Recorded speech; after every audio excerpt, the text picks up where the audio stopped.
Los Angeles AP Larry King, the suspenders-sporting everyman whose broadcast interviews with world leaders, movie stars and ordinary Joes helped define American conversation for a half-century, died Saturday. He was 87. King died at Cedars-Sinai Medical Center in Los Angeles. Ora Media, the studio and network he co-founded, tweeted. No cause of death was given, but CNN had earlier reported he was hospitalized with COVID-19.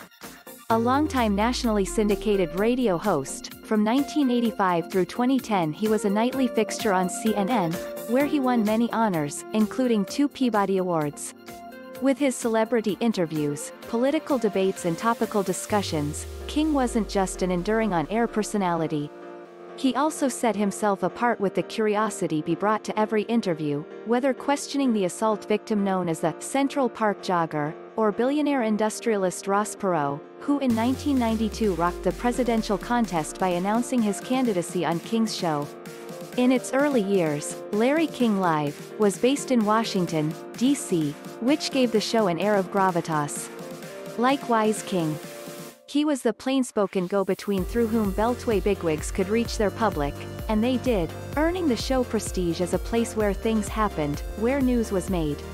King conducted an estimated 50,000 on-air interviews. In 1995 he presided over a Middle East peace summit with PLO Chairman Yasser Arafat, King Hussein of Jordan and Israeli Prime Minister Yitzhak Rabin. He welcomed everyone from the Dalai Lama to Elizabeth Taylor, from Mikhail Gorbachev to Barack Obama, Bill Gates to Lady Gaga. Especially after he relocated to Los Angeles, his shows were frequently in the thick of breaking celebrity news, including Paris Hilton talking about her stint in jail in 2007 and Michael Jackson's friends and family members talking about his death in 2009. King boasted of never over-preparing for an interview. His non-confrontational style relaxed his guests and made him readily relatable to his audience. "I don't pretend to know it all," he said in a 1995 Associated Press interview. Not, "What about Geneva or Cuba? I ask, Mr. President, what don't you like about this job? Or what's the biggest mistake you made?"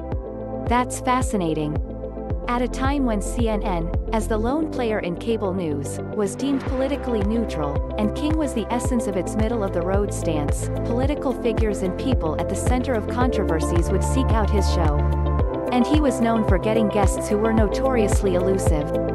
Frank Sinatra, who rarely gave interviews and often lashed out at reporters, spoke to King in 1988 in what would be the singer's last major TV appearance. Sinatra was an old friend of King's and acted accordingly. "Why are you here?" King asks. Sinatra responds, "Because you asked me to come and I hadn't seen you in a long time to begin with. I thought we ought to get together and chat, just talk about a lot of things."